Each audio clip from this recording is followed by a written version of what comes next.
Hello friends, आप सभी का स्वागत है हमारे इस यूट्यूब चैनल पर, जहां आप देख रहे हैं कॉम्प्लेक्स एनालिसिस से लेकर एक बहुत ही इंपॉर्टेंट कह सकते हैं थ्योरम। ठीक है, थ्योरम या क्वेश्चन कह सकते हैं। देखिए क्वेश्चन क्या बोल रहा है, prove that the function mod of z square is continuous everywhere. ठीक है, but nowhere differentiable except at origin. मतलब ये कॉन्टिन्यूअस मतलब हर एक पॉइंट में होगा, लेकिन डिफरेंशिएबल ओरिजिन में, सॉरी ओरिजिन में नहीं होगा। ठीक है, इस क्वेश्चन को बहुत ही इंपॉर्टेंट है। कुछ बच्चे फोर्स कर रहे थे कि सर वीडियो बना दीजिए, तो इसके लेकर वीडियो बना रहे थे। ये क्वेश्चन बहुत ही इंपॉर्टेंट क्वेश्चन है, क्योंकि जितना भी आप देख रहे हैं ना, अलग अलग कॉलेज का सब सर बोल रहे हैं कि ये वाला क्वेश्चन इस बार आ सकता है। ठीक है, इसलिए आप वीडियो को स्किप नहीं कीजिएगा, आराम से पूरा कंप्लीट देखिएगा। आप इसका बहुत ईजी प्रूफ है। ठीक है, आप आराम से वीडियो एक बार देखिएगा ना, तो आराम से बना सकते हैं कॉलेज में। ठीक है, एग्जाम में। देखिए फंक्शन दिया हुआ ये वाला, तो हम यहाँ से लिख सकते हैं लेट। क्या लेट लिखेंगे? Let f of Z equal to क्या है, मोड ऑफ जेड का स्क्वायर। ठीक, तो हम लोग क्या जानते हैं, चलिए आराम से देखिएगा।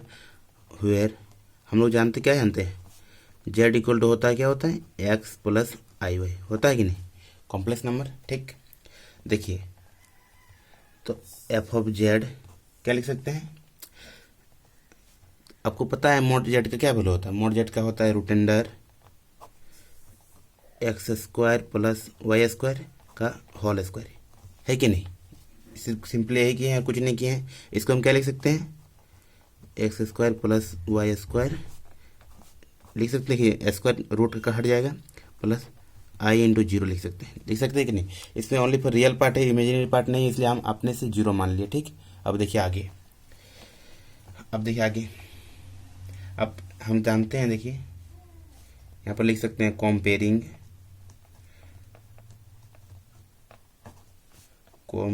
the function with,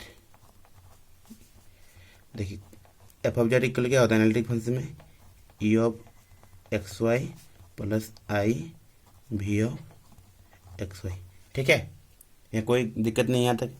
अब देखिए कंपेयरिंग कीजिएगा तो दिस रियल इमेजिनरी इमेज, यहाँ से लिख सकते हैं वी गेट हमको क्या प्राप्त हो रहा है। देखिए यू एक्स वाई कितना आ रहा है हमको, हम लोग का x square plus y square, और भी एक्स वाई कितना आ रहा है, जीरो। कोई दिक्कत नहीं है यहाँ से, बहुत ही ईजी में बताया जा रहा है आप लोगों को। देखिए सिंस, आप देखिए यहाँ पर लिखिए सिंस यू एंड भी both are polynomial, since u and v are both are polynomial in x and y। ठीक है, चलिए इधर थोड़ा कर देते हैं, कोई दिक्कत नहीं, एक्स एंड वाई। ठीक, अब आगे देखिए, हैंस बोथ क्या लिख सकते हैं, बोथ आर क्या लिखे, since u and v are polynomial in x y. ठीक है, हैंस बोथ आर, जब पोलिनोमियल है तो पोलिनोमियल का आपको पता है, पोलिनोमियल हमेशा आपका डिफरेंस से सॉरी कॉन्टिन्यूस होता है। Both are continuous everywhere. ठीक है, एवरीवेयर एंड कॉन्सिक्वेंटली आप स्क्रीन देख लीजिए, कोई दिक्कत नहीं है। F of z is continuous everywhere. ठीक है, सिर्फ इसका ही यहाँ पर इमेजिनरी कुछ नहीं बचा है, इसलिए हम कह सकते हैं कॉन्टिन्यूस एवरीवेयर। ठीक, अब आगे देखिए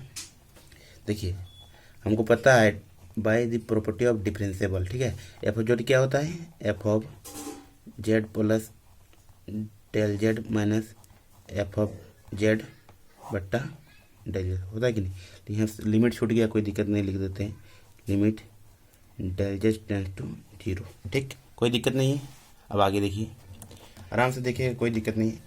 अब देखिए एफ ऑफ जेड का वैल्यू था आपका मोड जेड स्क्वायर का, तो f of z plus del z क्या हो जाएगा, limit del z tends to zero. जो यहाँ है इसका सिर्फ स्क्वायर लग जाएगा, जेड प्लस डेल जेड का स्क्वायर माइनस इधर क्या आ जाएगा आपका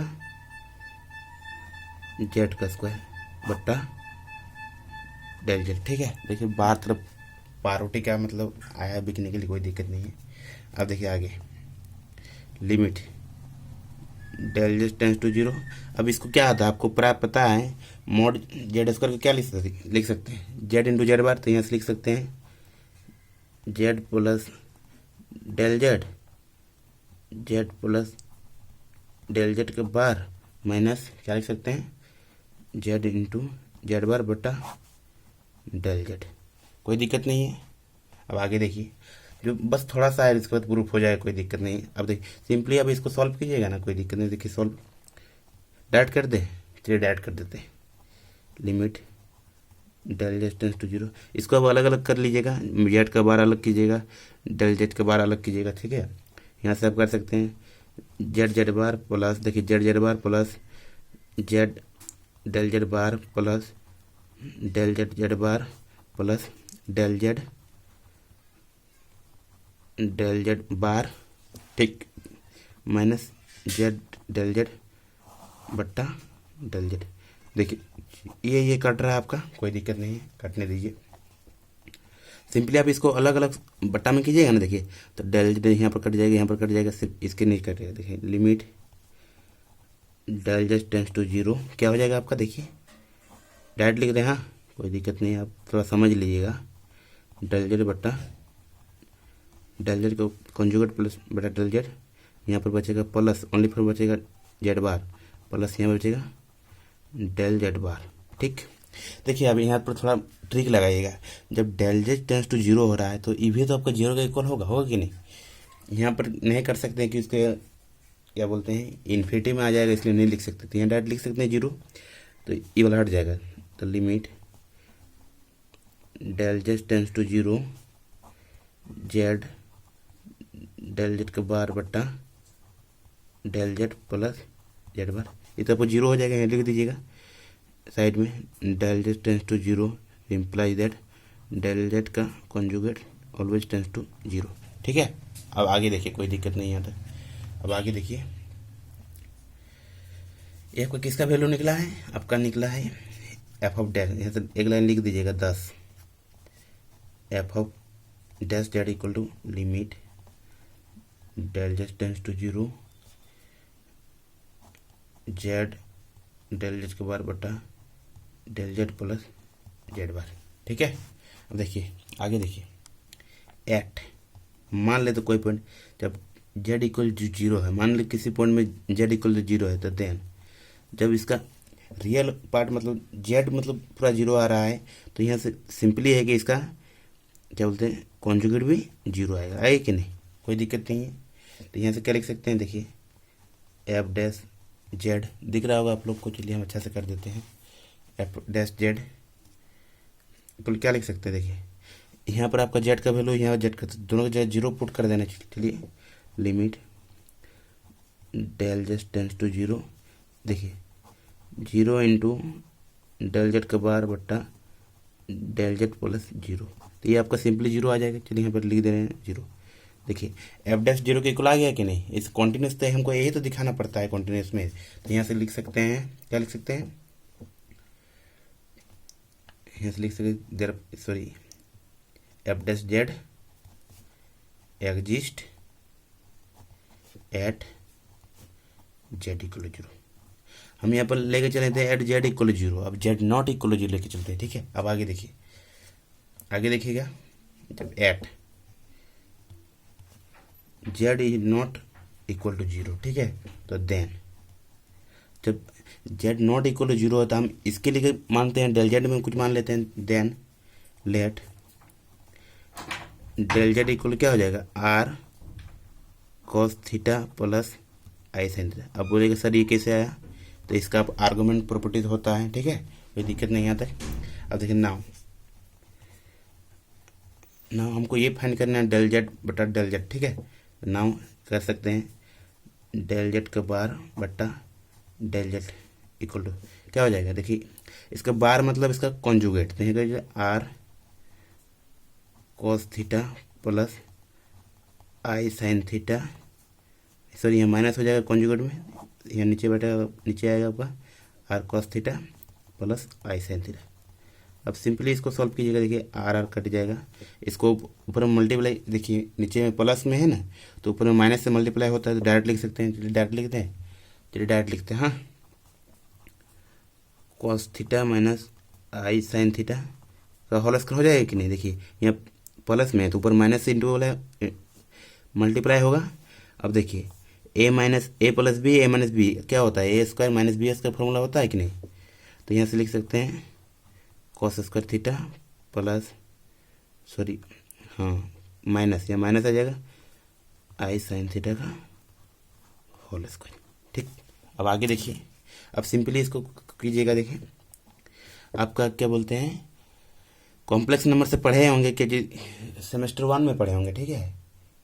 तो यहाँ डायरेक्ट ये मल्टीप्लाई होता है थीटा में, तो क्या लिख सकते हैं cos 2 theta minus i sine 2 theta. नीचे तो सिंपली आपका 1 हो जाएगा। देखिए cos square theta plus sine square theta हो जाएगा, क्योंकि आई स्क्वायर का वैल्यू -1 होता है, ठीक है। ये सिर्फ बचेगा। तो देखिए लिमिट बैठाते हैं इसमें, है ना। Limit del Z tends to 0, del Z का बार बटा del z equal to limit del Z tends to 0 cos 2 theta minus i sine 2 theta, ठीक है। तो इसमें तो डेल जेड टेस्ट को ही करा रहे तो कोई फर्क नहीं पड़ रहा है, नहीं पड़ रहा है, ठीक है। अब आगे देखिए, यहाँ से लिख सकते हैं which does not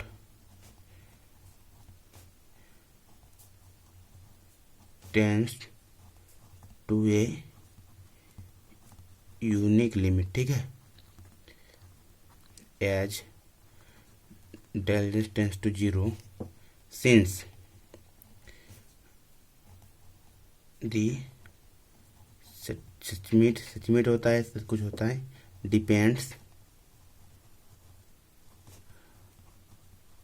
ओपन, ठीक है, open the argument of del z, thus f of z is not differentiable for any non-zero value of Z. ठीक, यहाँ तक आप लोग कोई दिक्कत नहीं होगा।